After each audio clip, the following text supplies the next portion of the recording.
I should have listened to the old woman, but at the time she just seemed like another weird old lady trying to upsell junk from a dead person's house. The estate sale wasn't my idea. It was Ava's. She's obsessed with vintage stuff, always talking about how old things have history and character. I just wanted a statement piece for my TikTok setup. Something classy, expensive looking, something that would make my get ready with me videos pop. And that's when I saw it. The mirror. It was tall, with an ornate gold-trimmed frame and glass so clear it looked almost liquid. The kind of thing you'd see in a mansion from the 1800s. Immediately, I knew I needed it. "Whoa," I whispered, running a hand along the frame. "It looks old." Ava frowned. "Duh, that's the whole point." I turned to the estate sale runner, an older woman with sunken cheeks and sharp gray eyes. She was watching me like she'd been expecting this moment. "How much?" I asked. She hesitated. "You don't want that mirror." I laughed. "Yeah, I do." The woman's gaze flicked to Ava, as if she could talk me out of it. Ava just shrugged. "Where'd it come from?" she asked. The old woman exhaled slowly, like she was deciding whether to tell us the truth.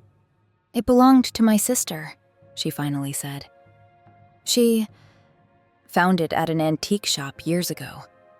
The man who sold it to her said it came from a Victorian mansion in New Orleans, a home with a history of disappearances." I rolled my eyes. "Of course." "Oh, let me guess," I said, grinning. "A cursed mirror? A portal to another dimension? Ghosts?" I laughed, but the woman didn't blink. "My sister used to say she saw something in it. Not a reflection. Another version of herself." Okay. Now she was laying it on thick. "She stopped eating, stopped sleeping," the woman continued.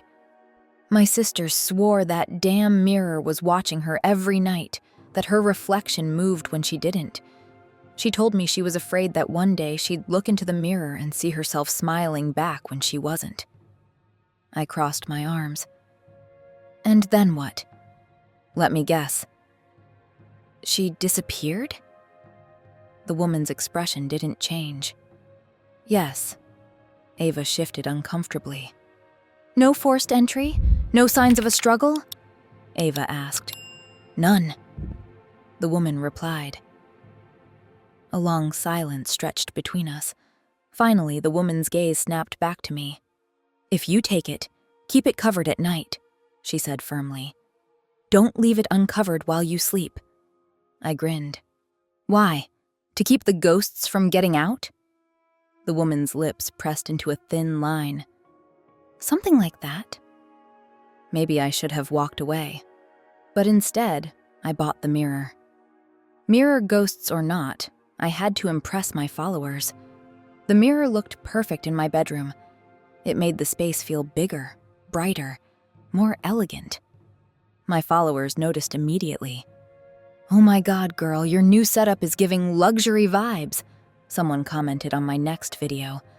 The first time I felt something was wrong was during the filming of a lipstick haul. I was testing out a deep red shade when my phone glitched for a second, just long enough for the comments to flood in. "Did anyone else see that?" one viewer asked. "Wait, why did her reflection blink twice?" said another. "Nah, girl, your mirror is haunted." I laughed it off. Glitches happen, right? But then it happened again. One night, I woke up at 3 a.m. and things just felt wrong. The kind of wrong that makes your skin crawl before your brain catches up. My eyes flicked to the mirror. The sheet was on the floor. I always covered it at night. It wasn't something I consciously decided. It just felt off to sleep with it uncovered. And now, it was staring at me. I sat up, my pulse hammering. Maybe I kicked the sheet off in my sleep? Maybe there was a draft. Then I looked at my reflection. She was standing still. I don't mean normal, natural still. I mean rigid, unmoving, too stiff. Like a doll.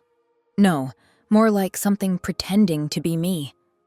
I swallowed hard and lifted my hand to wave at myself, just to prove that I was being paranoid. She lifted her hand too, but a second too late. I froze. And then, she smiled. The next day, I called Ava. She listened, her expression unreadable. Finally, she said, "Show me." I flipped my camera to FaceTime her. My reflection was normal. No weird smile, no delays. Just me. Ava sighed. "See, Lana? You're tripping. I guess that old lady's story did get to you." She laughed. But later that night, it happened again. This time, my reflection didn't move at all. Then, slowly, she lifted a hand and pressed it against the glass.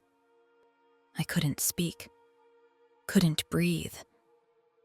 The girl in the mirror, the one that was supposed to be me, was doing something else. She was mouthing something. Silent, slow, over and over. "Let me out."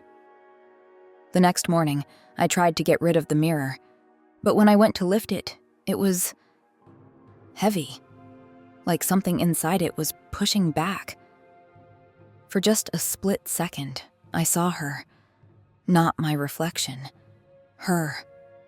Her eyes, too wide, her grin, too sharp. She pressed her hands against the glass. The weight of the mirror became too heavy to hold as it tilted towards me. This time, I heard her voice as she whispered, "Let me out." Ava came over the next morning when I didn't answer my phone. She knocked, then knocked again. When I finally opened the door, she frowned. "Damn, you look rough. Didn't sleep?" I smiled at her, brushed my long hair over my shoulder. "Yeah," I said. "I was just sleeping." Ava glanced behind me, at the mirror. The glass was flawless, untouched. She sighed in relief. "Good. You kind of freaked me out yesterday." I stepped aside, motioning her in. "Want to go grab some coffee?" I asked. "Sure," Ava said. "Just one sec. Let me grab my bag and cover this old thing." Once I stepped in front of the mirror to cover it, the reflection showed the real Lana, pounding against the glass, screaming, shouting, "Let me out!" But no sound came through. I tossed the white sheet over the mirror before grabbing my bag and exiting the room. "Ava, I'm ready!" I called before snapping the door shut behind me.